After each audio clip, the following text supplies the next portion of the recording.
देखते हैं, इसकी बेसिकली 3 डिग्री ऑफ फ्रीडम है और थ्री प्लेन ऑफ एक्सेस में हो रही है। नंबर 1 जो फ्रंटल प्लेन है उसमें हमारे पास शोल्डर जॉइंट में फ्लेक्जन और एक्सटेंशन हो रही है।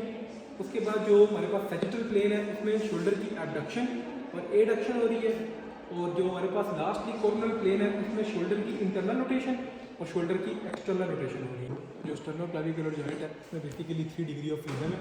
तो बेसिकली जो 3 मूवमेंट्स हैं वो एक तो ये है कि हमारे पास क्लेविकल की एलिवेशन और डिप्रेशन, एक उसमें ये है कि हमारे पास जो जब हम लोग क्लेविकल को एलिवेट करेंगे तो हमारे पास जो स्टर्नोक्लेविकुलर जॉइंट है वहाँ पे इंफीरियर ग्लाइड होगी, और जब क्लेविकल को डिप्रेस करूँगा तो स्टर्नोक्लेविकुलर जॉइंट पे सुपीरियर ग्लाइड होगी। एक डिग्री ऑफ फ्रीडम है। दूसरी आई थी हमारे पास प्रोट्रैक्शन एंड रिट्रैक्शन।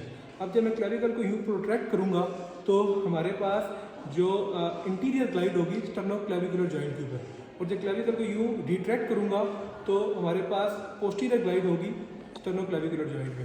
क्लेविकल की बैकवर्ड रोटेशन, इसमें ये क्लेविकल की बैकवर्ड रोटेशन है, ठीक है। जॉइंट है एक्रोमियोक्लेविकुलर जॉइंट है, यहाँ ये फिक्स्ड है तो मैं स्कैपुला में बताऊँगा। 3 डिग्री ऑफ फ्रीडम है इसकी, जो हमारे पास 3 प्लेयर्स में हो रही है। नंबर 1 जो है वो है अपवर्ड एंड डाउनवर्ड रोटेशन।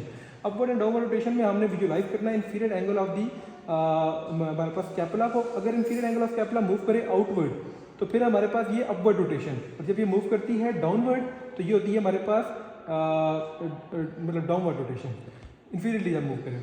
उसके बाद नेक्स्ट आ जाता है इंटरनल एंड एक्सटर्नल रोटेशन। उसमें हमने ग्लिनॉइड फोसा को देखना है। अगर ग्लिनॉइड फोसा मूव करे इंटीरियरली तो ये हो रहा है internal rotation of the acromioclavicular joint, और अगर ये मूव करे ग्लिनॉइड फोसा पोस्टीरियरली तो ये हमारे पास हो रहा है external rotation of the acromioclavicular joint. और लास्ट की इंटीरियर एंड पोस्टीरियर टिल्ट, उसमें हमने देखना है कि टिप ऑफ ग्लिनॉइड अगर हमारे पास मूव करे इस मतलब इंटीरियरली तो ये हमारे पास है interior tipping of glenoid, interior tilt of acromioclavicular joint. और जब ये मूव करे पोस्टीरियरली तो इसे हम कहते हैं posterior tipping of the glenoid, या फिर हमारे पास posterior tilt of the acromioclavicular joint. Joint has 2 degree of freedom. First is the flexion, extension, and the other one is the deviation, radial deviation and ulnar deviation.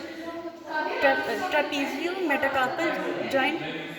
This joint has 3 degree of freedom. First is the flexion, extension, abduction, adduction, and the third one is the rotation. Now the MCP joint. MCP joint has 2 degree of freedom. First is the flexion, extension, and the other one is the deviation.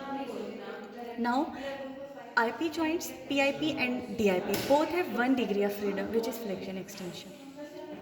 Okay, हमारे पास जो hip है इसकी 3 degree of freedom है, ठीक है। सबसे पहले हमारे पास है हिप फ्लेक्जन, ये हिप फ्लेक्जन हो गया, hip extension. Second one is abduction and adduction, so this is hip abduction, this is adduction, ठीक है। जो हमारे पास थर्ड आते हैं वो है medial and lateral rotation, so this is medial rotation and this is the lateral rotation. Okay, हमारे पास फिर नी जॉइंट आता है। नी जॉइंट में सबसे पहले हमारे पास जो फेमर और टिबिया की बीच जॉइंट है उसकी 2 डिग्री ऑफ फ्रीडम है, ठीक है। इसमें सबसे पहले हमारे पास आता है फ्लेक्जन एंड एक्सटेंशन, ठीक है।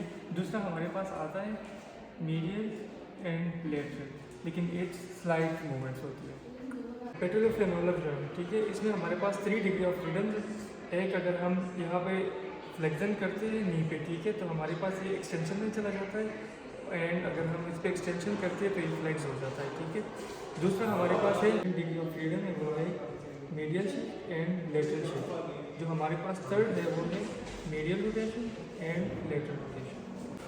फिर हमारे पास नी जॉइंट में जो लास्ट पार्ट है जिसकी सिर्फ ग्लाइडिंग मूवमेंट्स है वो हमारे पास है प्रॉक्सिमल टिबियोफेमुलर जॉइंट, तो वो हमारे पास ये ओनली ये gliding movements. Now ankle joint, the true ankle joint is talocrural joint, that is between the distal fibula and distal tibia and the talus bone. So it has only 1 degree of freedom, that is dorsiflexion and plantar flexion. Next is the subtalar joint. It is between the talus and calcaneus, and it has 3 degree of freedom: dorsiflexion, plantar flexion, inversion, eversion, internal rotation and external rotation.